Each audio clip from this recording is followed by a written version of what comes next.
Hey, welcome back, everybody. Martha McCallum's here. The story starts at 3 o'clock. Martha, have you thought about what's going to be on the show? Not at all. Really? You think I should start thinking about it? A lot of people do. A lot of people pre-think it. We start thinking about it at 5 o'clock in the morning. So Bill Barr is going to be with us, which I think is going to be really interesting. He has a very interesting take on the president's powers in the California situation. And as we see these protests spreading across the country, there may be other places where this gets tested, and surely it'll be tested in the courts as well. So we'll talk to Bill Barr and a lot more coming up at 3 o'clock. Yeah, I think what's interesting is Gavin Newsom says, I'm suing President Trump to get the National Guard out of there, or he should have control of it.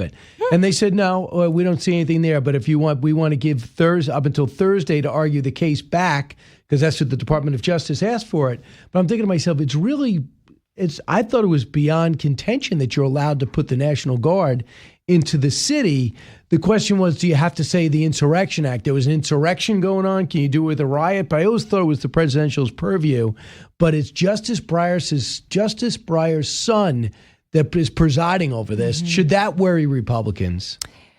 In theory, perhaps. But I think that, like I said before, I think that it's the Trump way to basically throw everything at the wall and see how much of it sticks. I think they wanted to take this action. I think they feel like it looks better for them politically, actually, to show some strength. It's the opposite of what we saw in Minneapolis in 2020. And if it calms things down quickly, it could be a formula that we see repeated elsewhere. So we understand, too, what's happening with the tariffs. Is it okay for President Trump to unilaterally put tariffs on all these people in all these countries?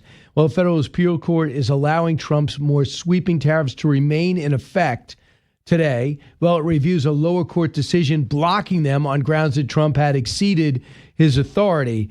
If you want to take leverage out of his hands, you go and say the courts will stop you from doing it. If you're the EU, you might pull back and stop talking now. But I think that, honestly, I think that, I think that this is the MO, to be super aggressive on all of these fronts and all of these campaign promises, because I think that's what these other countries will see ultimately. And what they see is, although there are some court decisions that have reined him in, most of them have gone his way. Mm-hmm. So I think if you're an EU negotiator, you got to say to yourself, I'm going to assume that Trump is probably going to be able to prove that he has the authority on this. I don't know if you're covering this at all, but Simone Biles had a nowhere, went after Riley Gaines for going after transgenders in sports. And everyone thought, where did this come from?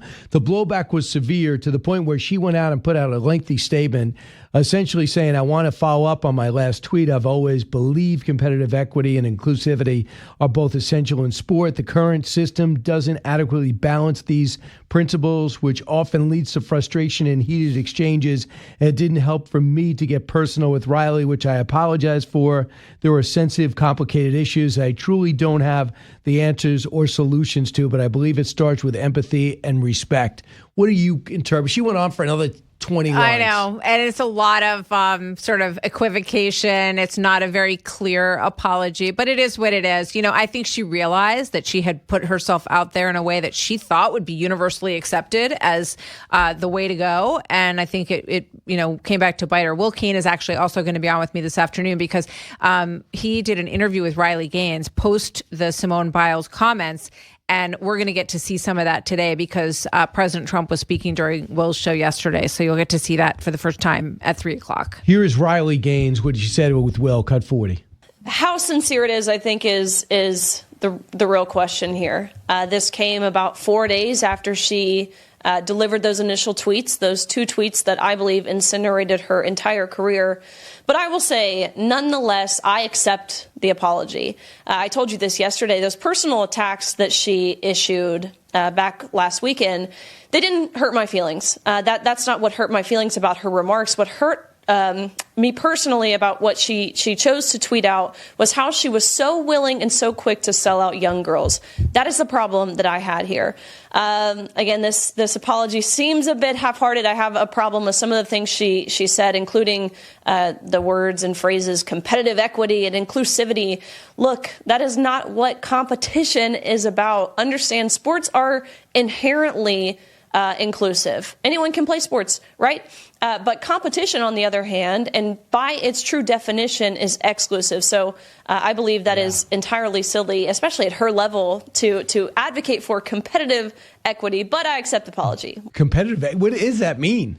Yeah, I don't even know what it means. I mean, you remember when this whole discussion emerged that equality, which is is steeped in the Declaration of Independence and our Constitution, was no longer the word that we're supposed to use. You're supposed to use equity. And I remember there was a little drawing that showed, some two kids trying to look over a fence, and they had to put sort of a big block under one to even it out, so they would have equity in their opportunities to succeed. And she's exactly right. Sports is a meritocracy. Winners are the people who can run the fastest or score the most goals, and that's the way sports is. And I think the country is getting back to that mindset after a major setback. And I think that what evens out and makes the country diverse organically, naturally, is when we conduct ourselves on the basis of your merit and your excellence. And I think that's where we need to get back to. Back to meritocracy. 100%. All right. So we'll see Martha at 3 o'clock. And keep in mind, too, coming up on June 21st, Martha, you don't have to alter your plans because I know you've been off a week, but I want to put you on the spot. But I'll be in Dayton, Ohio on the 21st with History, Liberty, and Laughs. And then in Dallas, Dayton, Texas on the 23rd. Keep in mind, Dallas is beautiful this time of year, and it doesn't get that hot in Texas in the summer, according to all reports. And then in September 27th in Richmond, Virginia. Just go to briankilmeade.com, where Martha spends most of her time. Absolutely. On my website. Martha, thanks so much. Thank you, Brian.